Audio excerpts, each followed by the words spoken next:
Hello, I'm Ben Fogle, and I'm an ambassador for the reading agency's Summer Reading Challenge 2020.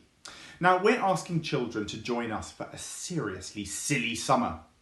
Today, I'm going to read an extract from my Mr. Dog series. It tells the story of a nomadic dog that roams the countryside, meeting various wild animals and joining them for a series of adventures.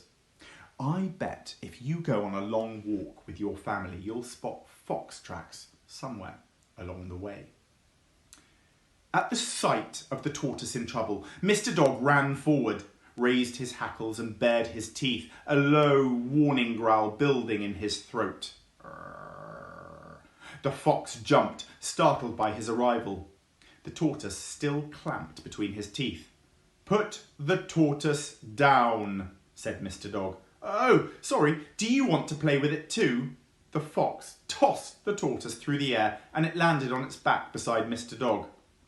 "There you are. Now, you pass it back to me. Go on, go on." Mr. Dog ignored the fox, studying the poor tortoise for injuries. It was still alive, though its shell was badly scratched. Its back legs looked to be injured, pulled back in the shell as far as they would go. An address, 12 Bankbrook Street, was written in paint on the underside of the shell.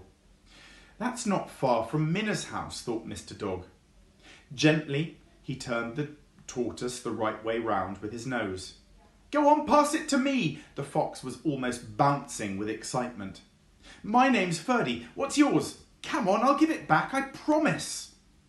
"This isn't a toy, Ferdy. It's a pet tortoise."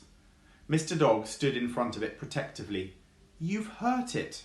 "Me?" Ferdy shook his head. "No, it was like that when I found it." "Oh yes, and where did you find it?" "Round the corner. It was lying in someone's garden," said Ferdy. "Well, my name's Mr. Dog, and the DOG might stand for Defender of Gardens." He gave Ferdy his sternest look. "This isn't the wild, you know. You can't go around helping yourself to people's pets."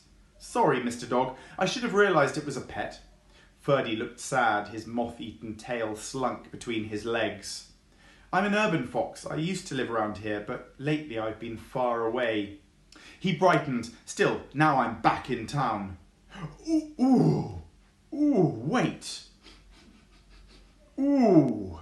He put his ear to the ground. Earthworms. Yum! And straight away Ferdy started digging at the grass, clawing worms from the muddy hole and guzzling them down. Delicious. Mr. Dog frowned. "Ferdy, stop! You're ruining this lawn."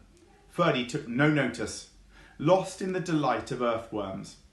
Then Mr. Dog's attention was taken as the tortoise started to rock beside him. "Shelley?"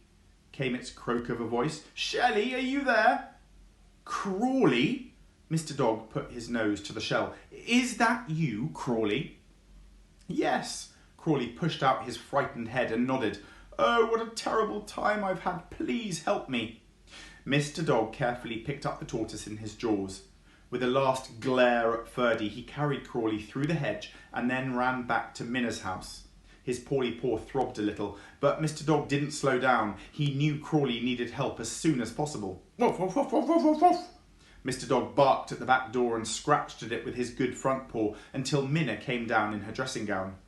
"Oh boy, however did you get out through that cat flap?" she began, and then she saw what Mr. Dog was holding. "Oh no!" "It wasn't me," Mr. Dog whined and put Crawley down at Minna's feet, then pressed himself against her legs. Minna quickly scooped up the tortoise and turned on the light. 12 Bankbrook Street, she read aloud. "That's the same address as on Shelley here." She then looked back down at Mr. Dog. "I don't know what happened out there, boy, but you found Crawley." "Mr. Dog," Shelley was up and bright-eyed at the bars of the carry case, "you are a genius. You found the old stinker." "Cheeky," Crawley called. Mr. Dog wagged his tail proudly as Minna fed him a dog treat. Then he curled up in his basket and licked at his paw while his pet owner used her phone to call her vet friend.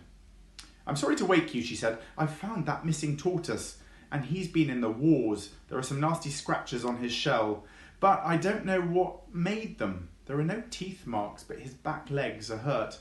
Please, can you come over?